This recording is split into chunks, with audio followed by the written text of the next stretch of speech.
Attorney Enzo Recto. Yes! Natatakot naman ako sa sinabi ni David. Baka ipatawag na naman ako nito sa Kongreso.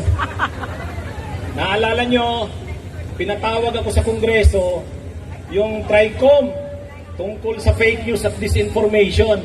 Sabi ko, bakit naman ako pinatawag sa fake news at disinformation? Yung pala, mainit ang dugo sa akin ni Marcoleta. Ay di ba ako yung sinabihan ng Marcoleta? Sabi ni Marcoleta, Mr. Chair, I want him to apologize. Anong sabi ko? I'm sorry, Mr. Chair. I will not apologize. Yes! Pagkatapos no, nakala ko tapos na. Pinatawag na naman ako sa NBI. Dalawang vlog ko na naman ang naging subject ng yung election May 12, May 14. Nandun ako sa NBI. Ang kaso ko na naman, nag-vlog daw ako. Yung vlog ko naman, tungkol naman, ang title ng vlog ko, posibleng magkaroon ng government shutdown ayon mismo kay PBBM. So galit ang NBI sa akin. Bakit ko daw sinabi na sabi ni PBBM, posibleng magka-shutdown? Ay pinakita ko, ay balita naman yun sa Inquirer eh. Ganon din ang title eh. Diba? Yung pinag-usapan yung budget. So sana makalusot ako doon. Hindi ko alam kung anong magiging resulta. Kaya medyo, ano kayang mangyayari na naman sa akin dito? Alam nyo, yun din ang mahirap sa vlogger eh. Bawat sinasabi mo, binabantayan. Pero hindi tayo mananahimik. Yes! Kagabi nga lang, pagkatapos lang nung kagabi, nag-vlog ka agad ako. Mainit talaga yung natin. Nung isang araw nandito kami, June 9, ng Bunyo. Tapos akala ko, tuloy-tuloy na ito. Ngayon dapat ngayon babasahin yung articles of impeachment eh. O ano nangyari? Dapat ngayong araw, napaka-makasaysayan sana. Actually ako galing pa ako ng Bicol. Pumunta ako dito kasi gusto kong maging bahagi ng makasaysayan na pagbasa ng articles of impeachment ngayong araw. Tapos hindi pala yun ang mangyayari. Ang gagawin pala nila, kunwari lang i-remand o i-return back. Pero ano pa bang ibig sabihin nun? Pag-dismiss na rin yun. Kaya sa ating lahat, mga kasama, hindi naiintindihan ng aking kababayang si Chis Escudero ang fourth wheel. Kababayan ko yan, taga Sorsogon. Sabi ko nung vlog ko, Chis, ibigulin ko na sa iyo ang fourth wheel. Tulos-tulos. Yun ang Bicol. Agad. O ngayon,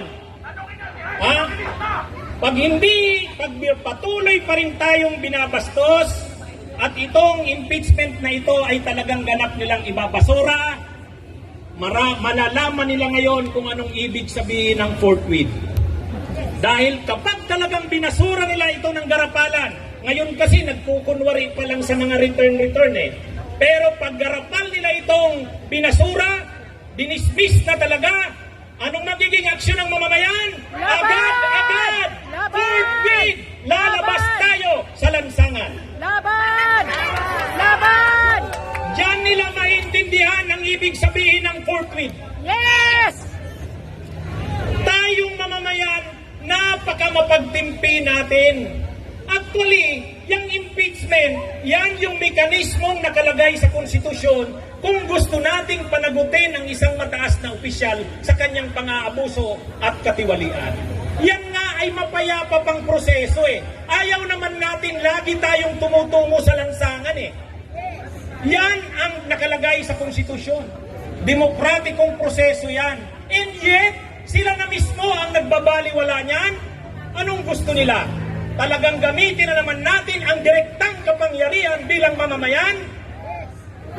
Itong ginagawa natin ngayon, ito ay warning sa kanila. Ito ay warning sa kanila.